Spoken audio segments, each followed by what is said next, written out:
At first, for beginners, it is physical. We are trying to teach the personality, to teach the ego part of the person who's walking in the door to learn their body. In theory, that body is known to them. This is my foot, this is my knee, these are my hips, this is my shoulders. But for a lot of people, they are unknown. For instance, and it's a minor example, but some people might feel a pain in their foot and worry that it's something big and deep and horrible. And in fact, it's a nerve pain, or it's an alignment pain or issue where their foot is dropping, and all they need to do is press on the outside of the foot. If they press on the outside of the foot, that helps to engage muscles, that helps to change the nervous system, because the mind is helping to press the foot. Now, as the mind presses the foot instead of just the foot dropping down from the body, the nervous system learns to press the foot. And the nervous system learning to press the foot is what we call the body's intelligence. And so what you're doing is training not just the physical body, i.e. where it was dropping, not just the mind to engage an action, but the nervous system to help hold that action when one walks off the mat, down the stairs and out into the street, so that the nervous system itself is engaged in the practice. And that is from a physiological point of view.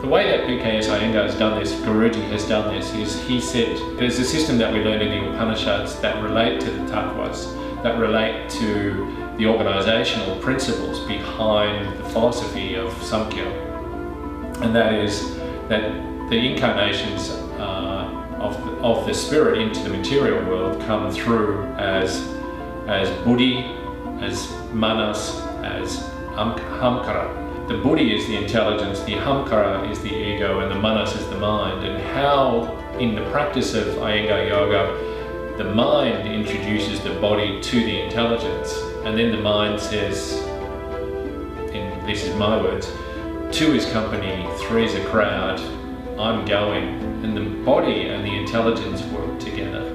And this helps the mind to withdraw, to go into the background, so that the intelligence and the body work together in a practice, in a headstand, in a shoulder stand, and that then the mind is helping.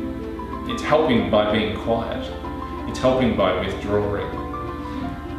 The difficult thing in yoga and in any philosophy of meditation is for the mind to learn and to evaluate the mind. It's almost impossible for that to happen. Yoga says, and Hatha Yoga principles say, that the intelligence can help the mind to learn its process. I think for me that's the big one that BKS Iyengar has taught us in the practice of yoga that is different from other yoga.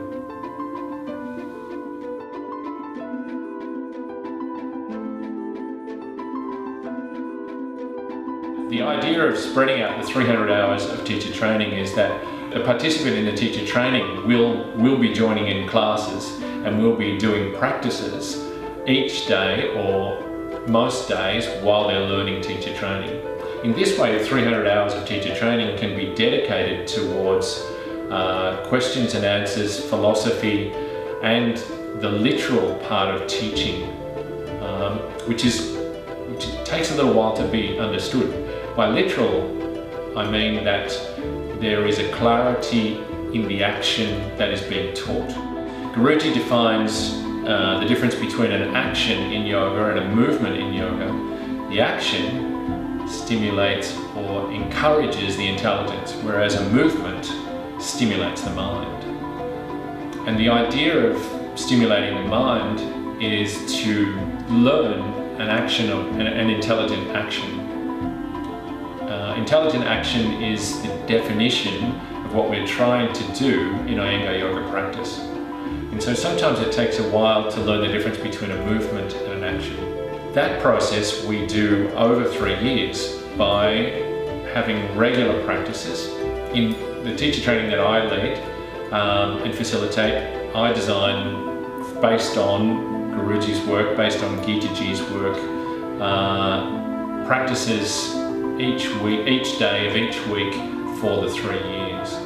I link those back to the different Iyengar yoga books, the main Iyengar yoga books, Light on Yoga, Yoga Gym for Women, and Yoga in Action, the preliminary course, so that people in the course can learn almost directly from the Iyengars. The sequences that are given over those years develop and incorporate very basic practices, and that's where we start in teacher training, with very basic practices. That means that some participants in teacher training have to go back and do basic practices.